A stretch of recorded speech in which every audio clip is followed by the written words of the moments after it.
ಹುಟ್ಟಬೇಕಾದ್ರೆ ಸುಕುಟುಂಬ ಸುಸಜ್ಜಿತವಾದಂಥ ಒಂದು ಅವತ್ತಿನ ಕಾಲದ ಮಲೆನಾಡ ಒಂದು ಕೆಲವೇ ಕುಟುಂಬದ ಪ್ರಭಾವಿ ಕುಟುಂಬದಲ್ಲೇ ಹುಟ್ಟಿದಂಥ ವ್ಯಕ್ತಿ. ಅವರ ತಂದೆ ಅವರ ಹುಟ್ಟು ಊರಿನಿಂದ ಇಲ್ಲಿ ಚೀಕ್ನಳ್ಳಿಗೆ ಮೈಗ್ರೇಟ್ ಆದರು. ಅವರ ಮಗನಾಗಿ, ಒಬ್ಬ ಕಾಫಿ ಬೆಳೆಗಾರರ ಮಗನಾಗಿ ಹಲವಾರು ವ್ಯಾಪಾರಿ ಉದ್ಯಮಗಳನ್ನು ಕಂಡು ಕಾಫಿಯನ್ನು ಇಡೀ ಭಾರತಕ್ಕೆ ಪರಿಚಯ ಮಾಡಿಸಿರು. ಹಾಗೆಯೇ ಚಿಕ್ಕಮಗಳೂರು ಜಿಲ್ಲೆಗೆ ವರದಾನವಾಗಿ ಕಾಫಿ ಕ್ಯೂರಿಂಗ್ ಮಾಡಿ ಕಾಫಿ ಡೇ ಅಂತಕ್ಕಂಥ ಒಂದು ಸಂಸ್ಥೆಯನ್ನು ಮಾಡಿ, ಆ ಕಾಫಿ ಡೇ ನಾನು ಈಜಿಪ್ಟಿಗೆ ಹೋಗಿದ್ದೆ. ಅಲ್ಸಾ ಏರ್ಪೋರ್ಟಲ್ಲಿ ಕಾಫಿ ಡೇ ಇತ್ತು. ಅಂದರೆ ಇಡೀ ಪ್ರಪಂಚದಾದ್ಯಂತ ಅವ್ರಿಗೆ ಸಿಕ್ಕಿರ್ತಕ್ಕಂಥ ಅವಕಾಶದಲ್ಲಿ ಕಾಫಿನ ಪ್ರಚಾರ ಮಾಡಿರು. ಅದರ ಉದ್ದೇಶದಿಂದಲೇ ನಾವು 1993ರಿಂದ ಹಿಂದೆ ಒಂದು ಮೂಟೆ ಪಾರ್ಚ್ಮೆಂಟಿಗೆ 1200 ರೂಪಾಯಿ ಸಿಕ್ಕಿದ್ರೆ ಕಷ್ಟ ಇತ್ತು. ಅವತ್ತು ಇವತ್ತಿರ್ತಕ್ಕಂಥ 370 ಸೆಂಟು 400 ಸೆಂಟ್ವರೆಗೆ ನ್ಯೂಯಾರ್ಕ್ ಮಾರ್ಕೆಟಲ್ಲಿ ಹೋದರೂ ಸಹ ನಮ್ಗೆ 1200 ರೂಪಾಯಿ ಸಿಗ್ತಿರಲಿಲ್ಲ. ಇವತ್ತು 26-27 ಸಾವಿರ ರೂಪಾಯಿ ಕಾಫಿ ರೇಟ್ ಸಿಕ್ಕೋಕ್ಕೆ ಕಾರಣ ಓಪನ್ ಮಾರ್ಕೆಟ್ ಆಗಿದ್ದು. ಆ ಓಪನ್ ಮಾರ್ಕೆಟಿಗೆ ಮೂಲ ರಾಜಕಾರಣಿಗಳು ಹಲವಾರು ಜನ ಕಾರಣ ಇದ್ದಾರೆ.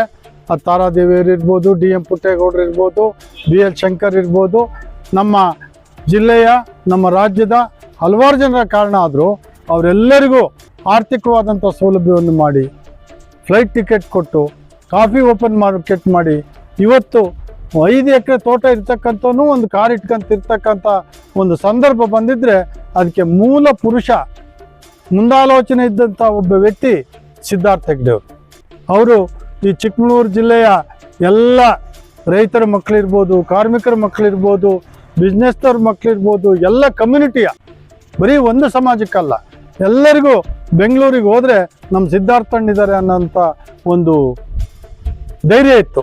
ಕಾರಣ ಅವರವರ ವಿದ್ಯೆಗೆ, ಅವರವರ ಚಾಕುಚಕ್ಯತೆಗೆ ಅನುಕೂಲ ಆಗ್ತಕ್ಕಂಥ ಒಂದು ಕಾಫಿ ಸರ್ವಿಸ್ ಮಾಡೋನಿಂದ ಹಿಡಿದು ಒಂದು MBA IAS ಲೆವೆಲ್ ಕೆಲಸ ಮಾಡೋ ಅಂಥವ್ರನ್ನೂ ಸಹ ಅವರು ಫೈನಾನ್ಸ್ ಡಿಪಾರ್ಟ್ಮೆಂಟ್ನೂ ಸಹ ಇಟ್ಕೊಂಡಿದ್ರು. ಅದ್ರ ಮೂಲಕ ಎಲ್ಲರಿಗೂ ಉದ್ಯೋಗ ಕೊಟ್ಟು ಲಕ್ಷಾಂತರ ಜನ ಉದ್ಯೋಗಿಗಳಾಗಿ ಆ ಕುಟುಂಬವನ್ನು ಸಾಗಿಸ್ತಾ ಇದ್ರು.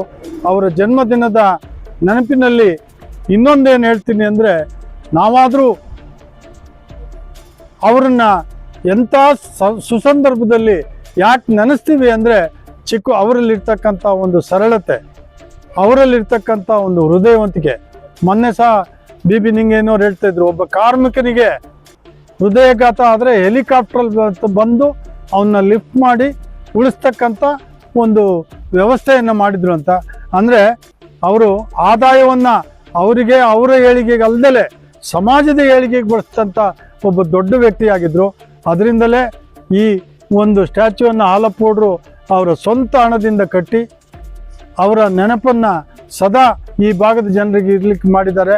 ಅವರಿಗೂ ಸಹ ದೇವರು ಒಳ್ಳೇದು ಮಾಡಲಿ ಅಂತ ಈ ಸಭೆಗೆ ಆಗಮಿಸಿದಂಥ ಮಾಜಿ ಸಚಿವರು, ಸ್ನೇಹಿತರು ಅಂತ BB ನಿಂಗೇನವ್ರನ್ನ ನಾವು ಈ ಸಂಸ್ಥೆ ಪರವಾಗಿ ಸ್ವಾಗತಿಸ್ತಾ ಇದ್ದೇವೆ. ಅವರನ್ನು ಈ ವೇದಿಕೆಗೆ ನಿಮ್ಮೆಲ್ಲರ ಪರವಾಗಿ ಸ್ವಾಗತಿಸ್ತಾ, ಸಿದ್ಧಾರ್ಥರವರ ಜನ್ಮದಿನ ಹೀಗೆ ಪ್ರತಿ ವರ್ಷ ನಡೆದು ಸಮಾಜಮುಖಿಯಾದಂಥ ವ್ಯಕ್ತಿಗೆ ನಾವೊಂದು ಕೊಡ್ತಕ್ಕಂಥ ಗೌರವ, ಅವರ ನೆನಪಿನಲ್ಲಿ ಈ ಬ್ಲಡ್ಡನ್ನು ಕಲೆಕ್ಟ್ ಮಾಡಿ ರೋಗಿಗಳಿಗೆ, ತುರ್ತು ಬ್ಲಡ್ ಅಗತ್ಯ ಇದ್ದಂಥವರಿಗೆ ಹೆಲ್ಪ್ ಆಗೋದ್ರ ಮೂಲಕ ಅವ್ರ ನೆನಪನ್ನು ಮರುಕಳಿಸ್ಲಿ ಅಂತ ಹೇಳ್ತಾ ಈ ಅವಕಾಶಕ್ಕಾಗಿ ಒಂದು 2 ಮಾತನ್ನು ಪೂರೈಸ್ತಾ ಇದ್ದಾರೆ.